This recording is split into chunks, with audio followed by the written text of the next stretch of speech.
केव्हापासून सुरू करताय तुम्ही तुमचं नवीन काम? काय म्हणालात तुम्ही? Organic farming. Good concept. ते आमच्याशी काही चर्चाच केली नाहीत तुम्ही याबद्दल. तुम्ही सुज्ञ आहात, आता मोठे झालात, तुम्हाला स्वतःच्या हिमतीवर स्वतःचं काहीतरी करायचंय. I really appreciate. पण आई म्हणून आम्हाला विचारावंसं वाटतं ना, आपल्या मुलाचं काय चाललंय, त्याच्या मनात काय चाललंय, त्याला काही अडीअडचणी आहेत का, अशी चौकशी तर केलीच पाहिजे आई म्हणून. नाही तसं काही नाही. आई साहेबांनी तुम्हाला कर्ज मिळालं का, तुमचं काम झालं का, असा प्रश्न विचारलाय. नाही मिळालं कर्ज. वसमतवाल्यांना अचानक आर्थिक अडचण आली त्यामुळे. ओ, खरं का? अरे अरे देवा भैरोबा, नाही मिळालं वे लोन. हे म्हणजे असं झालं, तेलही गेलं आणि तूपही गेलं. धुपाटणं तर आपल्याकडे नव्हतंच. म्हणजे बघा की, इथली जायदाद सोडली आणि आता लोन पण नाही मिळालं वे. तुमची अवस्था ना रणजित भाऊजी त्या अडकीत त्यातल्या सुपारी सारखी झाली बघा. बघ बाई, काय झालं होतं धाकट्या जाऊ बाई. रणजित भाऊजी बघा जरा, भूकच मेलेली दिसते यांची. अहो धाकट्या जाऊ बाई, काही टेन्शन घेऊ नका बरं का. तुम्ही एक काम करा, तुम्ही ना बिंदास कुटका मोडा बघा. हे जे काय मिळतंय ना खायला ते बिंदास खा. कशाला टेन्शन घेता उगाच. खा. राजश्री, जखमेवर मीठ चोळण्याची ही जागा नाही.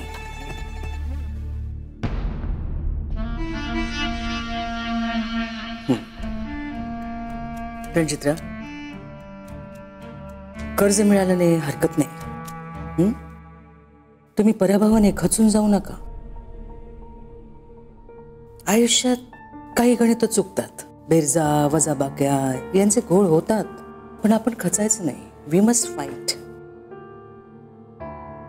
संघर्ष हा अटळ आहे आणि तो केलाच पाहिजे. आता तुम्हाला घरच्यांची मदत नकोय, ढाले पाटलांचं नाव नकोय. तुम्हाला तुमच्या नावावर स्वतःचं काहीतरी करायचं.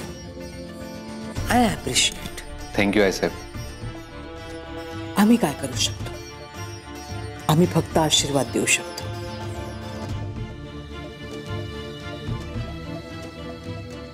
करा, तुम्ही प्रयत्न करा. आमचे आशीर्वाद तुमच्या पाठीशी आहेत.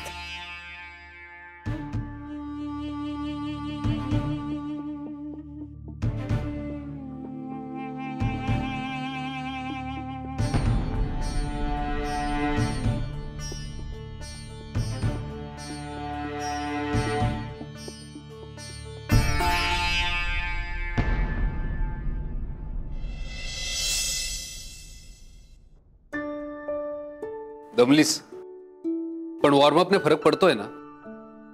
हे बघ, कुठलीही एक्सरसाइज सुरू करण्यापूर्वी वॉर्मअप आणि झाल्यानंतर कूल डाऊन करणं गरजेचं आहे. हा, मला आधी असं वाटत होतं जसं काय माझ्या पायाच्या नसा अशा नुसतं वडल्या जातात, पण ते वॉर्मअप केलं ना एकदम बरं वाटतंय बघा.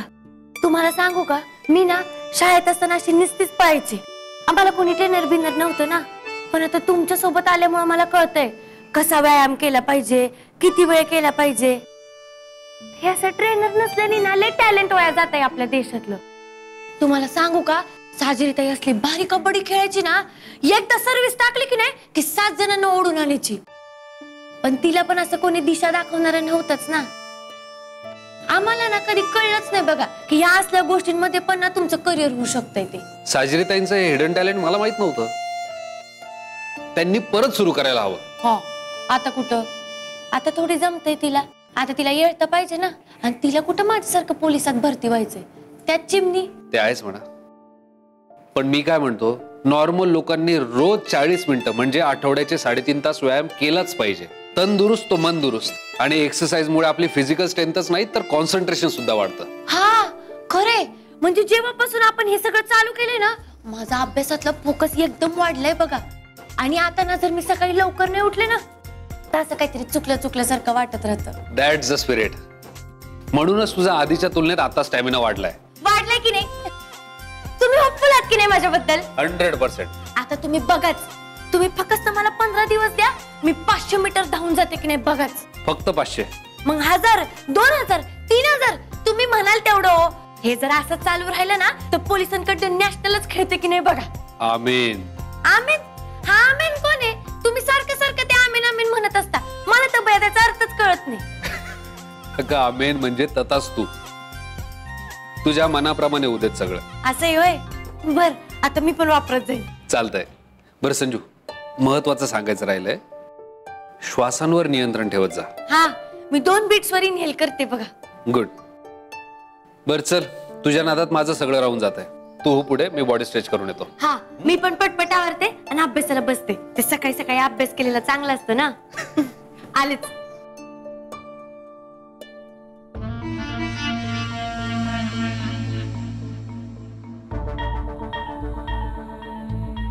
या रागू महिन्याचं लईच प्रेम होतो चालले बाई. एवढं काय बोलू सुरू असते? हे फक्त एकत्र फिरायला जाणं नाहीये. विषय लई खोल दिसतोय. यात उतरून पाहिलं पाहिजे.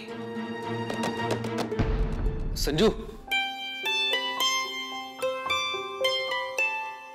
काय तुम्ही तिथे बॉडी स्ट्रेच काय करत होते ना? माझ्या ट्रेनिंग मुळे तुमचं होत नाही ना? मग हो करत होतो, पण अचानक आठवलं म्हणून आलो. काय? तू पोलीस ऑफिसर होणार आहेस हे मामींना माहितीये? नाही माहिती तिला. आपलंच ठरलं ना सिक्रेट ठेवायचं.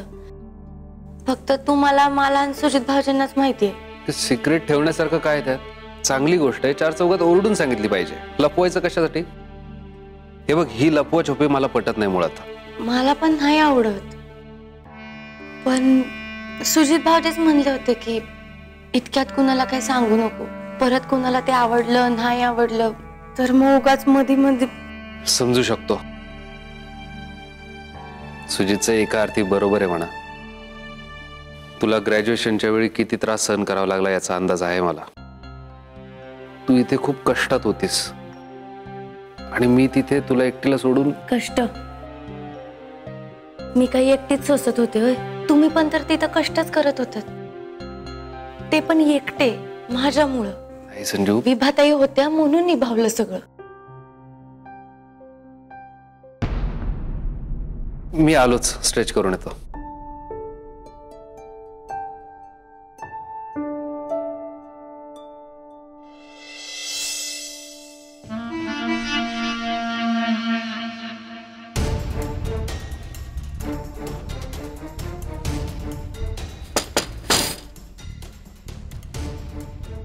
देवा भैरोबा, आमच्या राज्यात आम्हाला चोरासारखं फिरावं लागतंय. नाही पण या पोरीच्या खोट्या हाताला लागल्यास पाहिजेत. राजश्रीबाई, शोधा शोधा म्हणजे सापडल.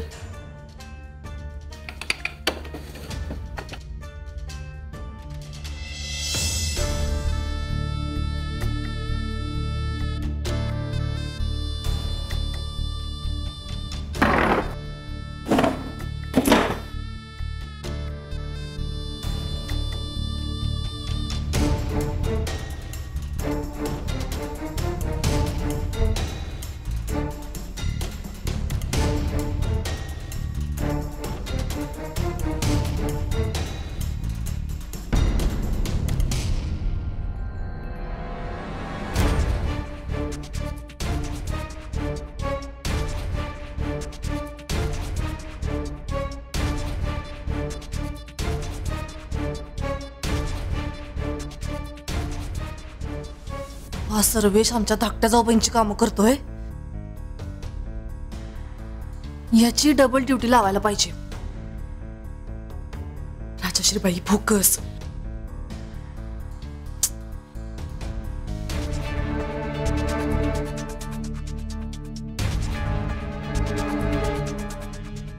नाही, ही रणजित भाऊजींची पुस्तकं दिसतात.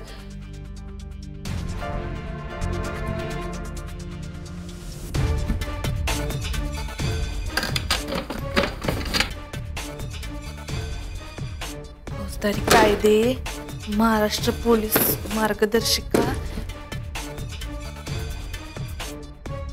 संजीवनी रणजित ढाले पाटील, महाराष्ट्र पोलीस. आता काय गोळ घातला या पोरीनं?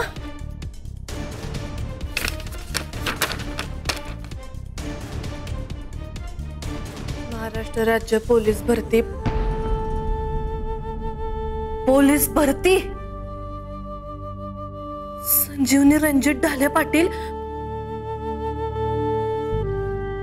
ही पोरगी पोलीस होणार आहे?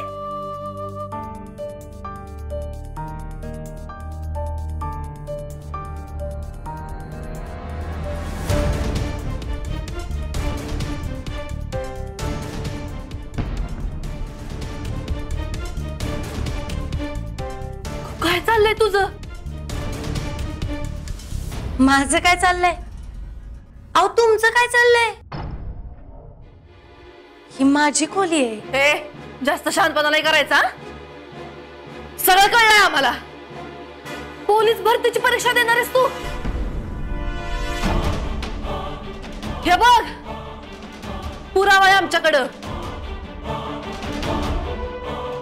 नाही थांब, तू कशी जातेस ना पोलीस भरतीला ते बघतोच आम्ही. वहिनी साहेब, असा विचार पण नका आणू मनात. माणसानं आपली ताकद ओळखून वागावं.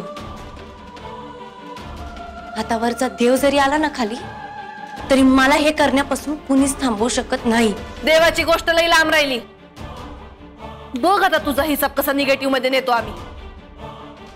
आता तू आहेस आणि आईसाहेब आहेत. आमच्या आईसाहेबच हिसाब करतील. वहिनी साहेब, वहिनी साहेब, बाजूला.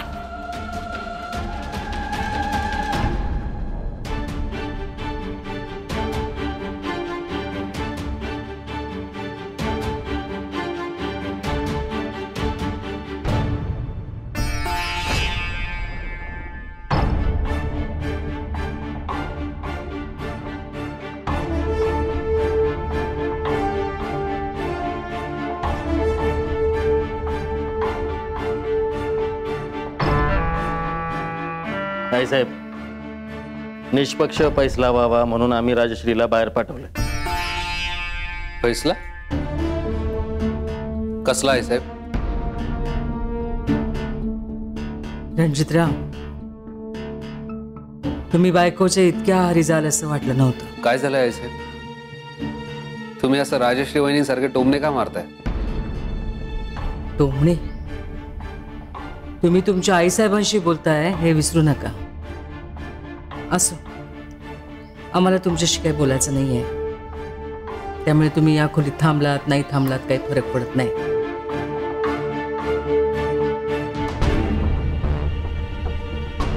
थांबताय काय? हरकत नाही. आम्हाला तुमच्या बायकोला एक प्रश्न विचारायचा आहे. इथं समोर या.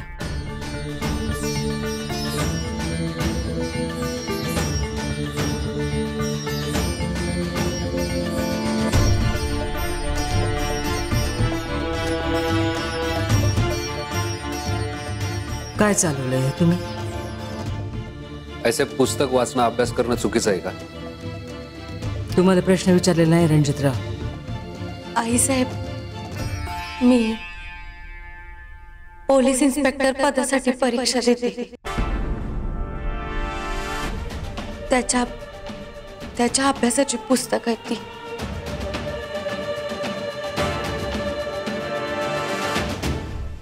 तुम्ही काय ढाले पाटलांच्या इज्जतीची माती करायची ठरवली काय? आधी घरातल्या सगळ्यांना जेलची हवा खायला घातलीत, आता हे काय आहे? डोकं फिरलंय का? डोकं फिरलंय का तुमचं? का मुद्दाम सूडबुद्धीने हे सगळं करताय तुम्ही? नाही आई साहेब, तसं नाहीये काय. ढाले पाटलांच्या 7 पिढ्यात असं कधी झालेलं नाहीये. ढाले पाटलांची सून सरकारी नोकरी करणार? भीक लागली त्यांना आई साहेब. हो संजीवनी बाई, हे असले भेकारडे धंदे करायला हा पानबुंदा नाही, आंबेगावे ढाले पाटलांचं. तुमच्या जागी जर राजश्री असत्या ना, चापकानं पाठीचं धीरच गेला असता आम्ही. पण आमचा सख्खा भाऊ तुमच्या ताटाखालचा मांजर आहे. आम्ही मनात आणलं ना, एका क्षणात तुम्हाला लाथ मारून या घराबाहेर हाकलू शकतो. हे कसले दीडदमडीचे धंदे सुरू केलेत तुम्ही? खरं तर या गुन्ह्याबद्दल ना तुमची चांबडीच लोळवली पाहिजे. पण आमचा खानदानी घरात घरच्या सुनेशी बोलण्याची ही पद्धत नाहीये. हद्द ओलांडताय तुम्ही. भाऊ, दादासाहेब भाऊजी माझ्याशी बोलू शकतात, त्यांचा अधिकार आहे तो. तुम्ही या सगळ्याच्या मध्ये नका पडू.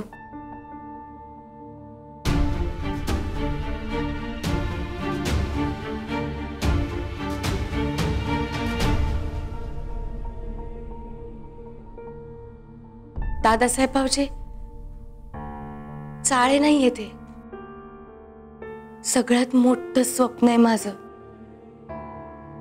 आणि त्यासाठी मी यांची परवानगी घेतली. यांना विचारूनच मी हा डिसिजन घेतलाय. अहो, बोलून चालून बायकोचे गुलाम.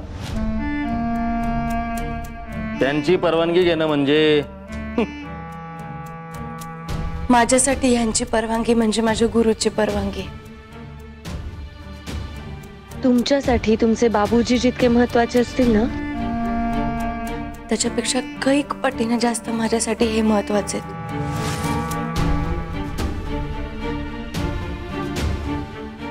बाबूजी, बस बस.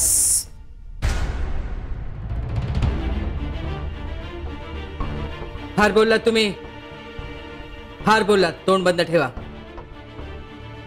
तुमच्याशी बोलण्याआधी तुम्हाला परवानगी देणाऱ्या रणजितरावांचे कान उपटायला पाहिजेत. फक्त कान?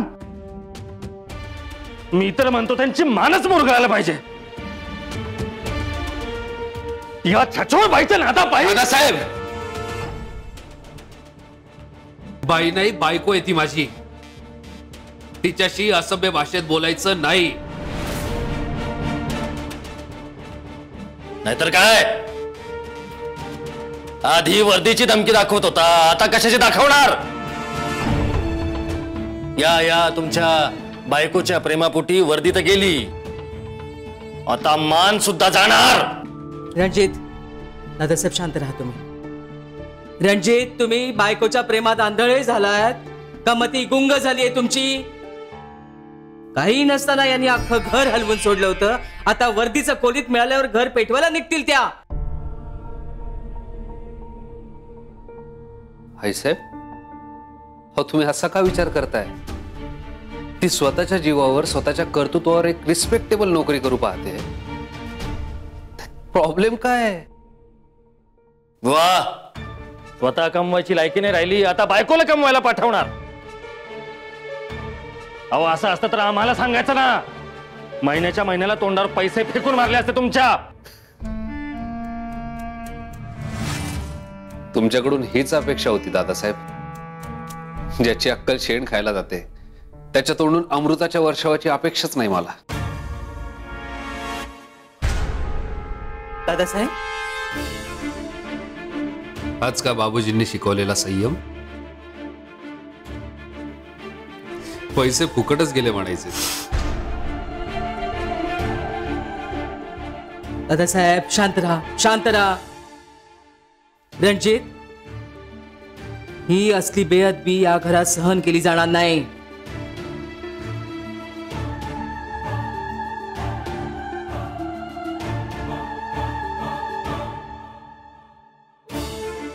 मग कारण नसताना माझ्या बायकोच्या पायात बेड्या बनवून तिच्या प्रगतीच्या आड आलेलं मी खपवून घेणार नाही.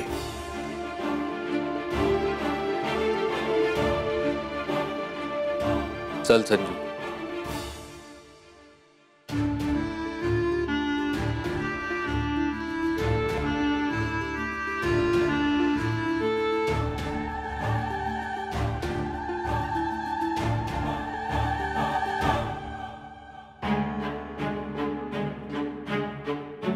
अहो, का वागलात तुम्ही असं?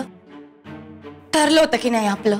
वचन दिलं की नाही तुम्ही मला की तुम्ही आई साहेबांवर ओरडणार नाहीत म्हणून? का वागलं तुम्ही असं? मला हे अजिबात आवडलेलं नाहीये. करेक्ट, मलाही आई साहेबांचं आवडलेलं नाहीये. अहो,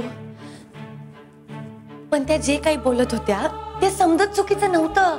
नाही, आई साहेब तुझ्याबद्दल जे काही बोलत होते ते सगळं चुकीचं आहे. अहो, पण माझी चूक आहे ना, म्हणूनच तर हे सगळं कबूल बोलतात. करून झालंय, शिक्षा भोगून झाली. कायदा सुद्धा एका चुकीची एकदा शिक्षा देतो आणि वाईजत बरी करतो, पण इथे आई साहेबांचं भलतंच चालू आहे. अहो, हे काय कोर्ट आहे का एका चुकीची एकदा शिक्षा द्यायला? आणि आई साहेब मला बोलत होत्या ना, मग तुम्ही लगेच तलवार उपसायची काय गरज होती बरं? मला अजिबात पटलेलं नाहीये. माझं आणि आई साहेबांचं हे जे काय आहे ना ते पर्सनल आहे. त्या जर मला बोलत असतील आणि तुम्हाला ऐकावं लागत असेल तर तुम्ही ऐका आणि सोडून द्या. अगं पण कशासाठी करायचंय? त्या सतत तुझ्याबद्दल जे तुम्ही बोलतात एकच गोष्ट का धरून बसलाय? तुम्हाला जर धरून बसायचंच असेल ना तर ती एकच गोष्ट आहे, ते म्हणजे वचन. कसलं? हेच की तुम्ही आई साहेबांवर ओरडणार नाही. माझ्यासाठी नाही, तुमच्यासाठी नाही, कुणाचसाठी नाही. संजू, तुलाही चांगलं माहितीये मी आवाज चढवलेला नाहीये. त्या तुझ्याबद्दल काही बोलतील आणि मी गप्पपणे शेळपटासारखं ऐकून घेईन असं मी वचन दिलेलं नाहीये. अहो पण हे बघ, माझ्या लेखी आयुष्य इथे संपला, म्हणजे ज्याचा अर्थ त्याने काढावा. अहो